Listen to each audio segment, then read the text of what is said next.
The morning sun rose sluggishly over Dusty Hollow, casting long, golden fingers of light over the fields of dry grass and cracked earth. It was the kind of Texas town where nothing came easy, especially for the poor. In a tiny weather-worn cottage on the edge of the valley, Mary Carter stood barefoot in her faded cotton dress, her hands trembling slightly as she pressed the last piece of bread into a dented metal plate. Her stomach growled, but she didn't pay it any mind. Across the room, her 8-year-old son Toby sat hunched in an old wheelchair near the window, his thin legs wrapped in a worn woolen blanket.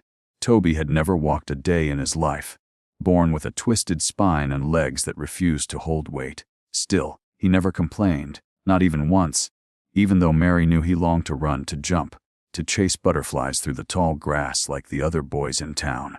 But life had dealt them both a cruel hand. Mary, once a seamstress with dreams of opening her own shop, had been widowed 3 years earlier when her husband, Frank, was crushed beneath the weight of his tractor in a tragic farming accident. Since then, she had fought tooth and nail just to keep Toby alive. She cleaned other people's homes, stitched clothes late into the night, and scavenged for work anywhere someone would spare a dime. Still, many nights ended like this: empty cupboards, a cold stove, and a single piece of bread to share between mother and child. As Mary tore the bread into small, manageable pieces and poured hot water from a dented kettle to soften it, Toby looked up at her with his usual quiet concern. "Mama, you haven't eaten since yesterday," he said gently, his voice small but sharp with awareness. Mary forced a smile, crouching beside him and brushing his messy brown hair out of his eyes. "I'm not hungry, sweetheart. This is enough for now." Toby frowned but didn't argue. He knew the rules of survival.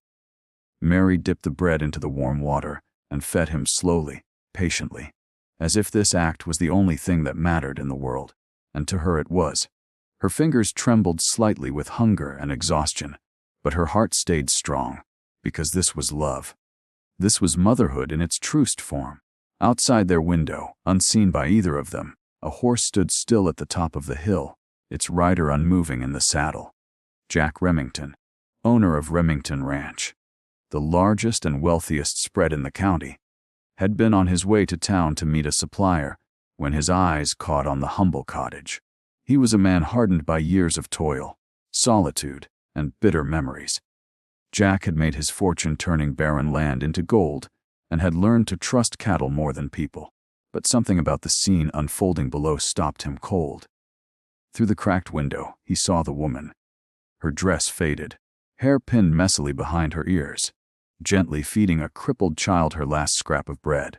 There was no theatrics in it, no begging, no tears, only quiet strength. The kind of strength Jack hadn't seen in a long time. The image haunted him as he rode on. He tried to shake it off as he dealt with his errands in town, but it clung to the back of his mind like a burr. He knew the woman, Mary Carter. Her name had come up in town once or twice, usually in hushed, pitying tones. Folks said she was too proud to beg but too poor to feed her boy properly. Jack, who had once known what it meant to be broken and left with nothing, couldn't stop thinking about the fire he saw in her eyes. That evening, as Mary tucked Toby into bed with an old quilt she had patched more times than she could count, she sat by the window and stared out into the darkness. She didn't know how they'd survive the week. There was no food, no money, and the winter months were creeping closer. But she said a silent prayer, not for herself, but for her son's legs to stop aching and his dreams to stay intact. She was used to pain. Hunger had become a close companion. But Toby was her light, her reason for breathing. In the distance, beyond the curve of the hills, Jack Remington sat in the main house of his grand ranch, staring into his fireplace, the flames dancing like ghosts of the past. His heart, long thought to be immune to emotion, felt the stirrings of something unfamiliar, compassion perhaps, or duty. He remembered how his mother had once gone hungry to feed him during the hardest years on their family's land, and how he had promised himself that if he ever saw someone like her again, he wouldn't stand by and do nothing. The next morning, he saddled his horse and rode toward the little cottage with a new purpose. He was about to change 2 lives, and maybe, without realizing it, his own. Mary awoke before the rooster crowed, as she always did, her body instinctively rising from a sleep that barely touched her soul. She moved quietly around the tiny room, careful not to wake Toby, who had finally fallen asleep after another restless night of leg cramps. The ache in her own bones was constant now, but it didn't matter. Her thoughts were on food, or the lack of it. There was nothing left in the cupboard but a half bag of flour so old it smelled sour. No milk, no eggs, not even the heel of a loaf. She sighed and stepped outside, letting the morning air sting her skin awake. Dust swirled at her feet. A hawk circled high above. This day would be like the others. Empty hands, empty plate. But fate had other plans. Just as Mary returned inside and began folding a worn shirt she had mended the night before, a knock echoed through the silence. Sharp, solid. Not the soft tapping of a neighbor or the frantic pounding of someone desperate. It was calm, purposeful. She paused, heart thudding. Visitors were rare. Good ones, even rarer. Wiping her hands on her apron, she stepped to the door and pulled it open. There stood a man she had only seen from afar. Broad-shouldered and sun-browned, he looked like he belonged on the cover of an old Western novel, his dusty boots planted firm on the ground, hat gripped respectfully in his hands. His eyes, a steely gray, met hers with quiet confidence. It took her a second to place him. Jack Remington, the wealthy rancher who owned half the land this side of the valley. She had seen him ride through town on occasion, but he never stopped. Certainly never at a place like hers. "Good morning, ma'am," he said, his voice deep but kind. "I hope I'm not intruding." Mary swallowed hard. "No, sir. Just surprised is all." He nodded slowly, as if understanding her discomfort. "I saw you yesterday," he said gently. "Feeding your boy." Her cheeks flushed crimson. She instinctively crossed her arms. "I didn't know anyone was watching." "I wasn't trying to spy," he said. "Just happened to pass by on horseback. But what I saw stuck with me." She stiffened, unsure if this was about pity or something worse. "If you're here to give us charity, I'll stop you right now." Jack's expression didn't change, but his voice softened. "No, Mom. I'm not here to pity you, I'm here to offer you a job." Mary blinked. "Yes. I run Remington Ranch west of town. It's a big place, too big sometimes. We could use someone to help around the house, cook, mend, keep things in order. I pay well. More importantly, there's a room for you and your boy. Clean, warm, safe. You won't go hungry again." The words hung in the air like a promise too good to be true. Mary's mind raced. It had been so long since anyone had offered her a real chance. People offered scraps, never dignity. But still, she hesitated. Offers like this didn't come without cost. "Why me?" she asked, narrowing her eyes. "You could hire any woman in town. Why come here?" Jack shifted, his gaze steady. "Because you remind me of someone. My mother. She raised me on her own after my father died. Went hungry more nights than I'll ever admit, just to keep me fed. She had the same look in her eyes you had yesterday, like a flame that refuses to go out.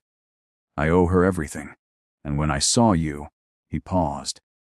"I couldn't ride past." Mary's throat tightened. She looked back over her shoulder at Toby, who had woken and was watching quietly from the corner. His eyes met hers, hopeful and hesitant all at once. She knew what this meant. Food, warmth, safety, a chance at life. She turned back to Jack and gave the smallest nod. "I'll work hard," she said. "You'll never regret it." "I believe that," he replied. "We'll leave in the morning, if that works for you." It took everything Mary had not to break down then and there. "We'll be ready." By sunrise, she had packed the few belongings they owned. Toby's books, their patched clothes, the tin kettle. As Jack helped load the wagon, Toby looked up at him with curiosity and awe. Jack crouched to his level and tipped his hat. "You must be Toby." "Yes, sir," the boy said shyly. Jack smiled.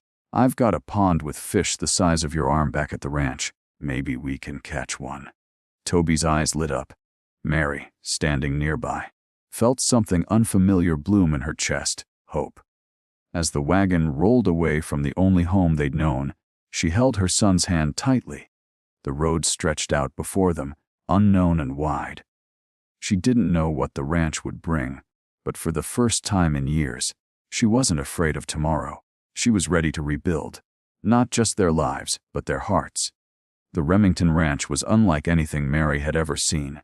Acres upon acres of green rolling hills, dotted with horses, cattle, and men who moved with steady purpose. The large wooden house stood tall and proud at the heart of the ranch, flanked by sturdy barns, fenced pastures, and wide, open skies. When the wagon rolled into the yard, Mary felt a swell of emotion rise in her chest. For years, her world had been defined by lack of food, warmth, safety, hope. But this place radiated abundance, not just in wealth, but in structure, order, and something deeper, possibility. Jack had arranged everything. A small cottage just beyond the main house had been cleaned and prepared for her and Toby. It wasn't grand, but it was warm, with 2 real beds, a working stove, and a basket of fresh food already waiting on the table. For the first time in years, Mary sat down and watched her son eat until he was full. No guilt, no rationing, just peace. That afternoon, Jack personally gave them a tour. He spoke little, letting the land do the talking. The ranch hands nodded respectfully to Mary, though she noticed the curious glances. It wasn't every day the boss brought a woman and a crippled child to live on the property. Still, no one dared question Jack Remington, not to his face. Toby, meanwhile, soaked in every detail with wide-eyed wonder. Jack led them past the barn, where horses neighed and stomped, to a gently sloped pond framed with weeping willows. "This is where I fish when I need to think," Jack said. "I meant what I said about catching one with you, Toby." The boy grinned, his eyes shining brighter than Mary had seen in months. "Can I really?" he asked. Jack smiled. "We'll start this weekend." Mary watched the exchange quietly.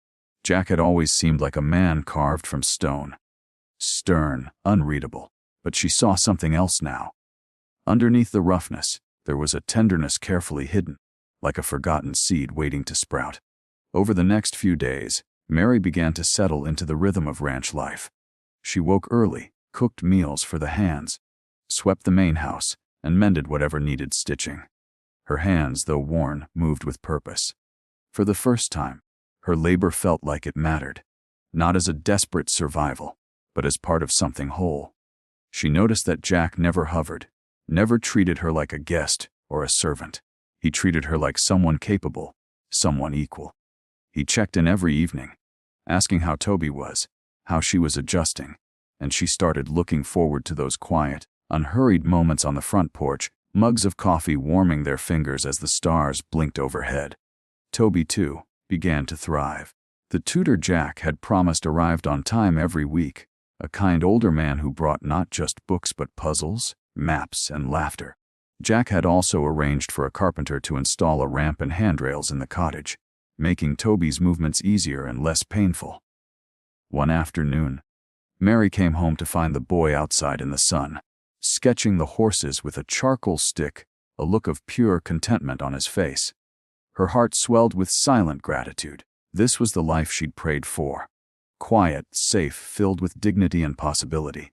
And Jack, the man who had given them all this, was no longer just a distant benefactor. He had become something more.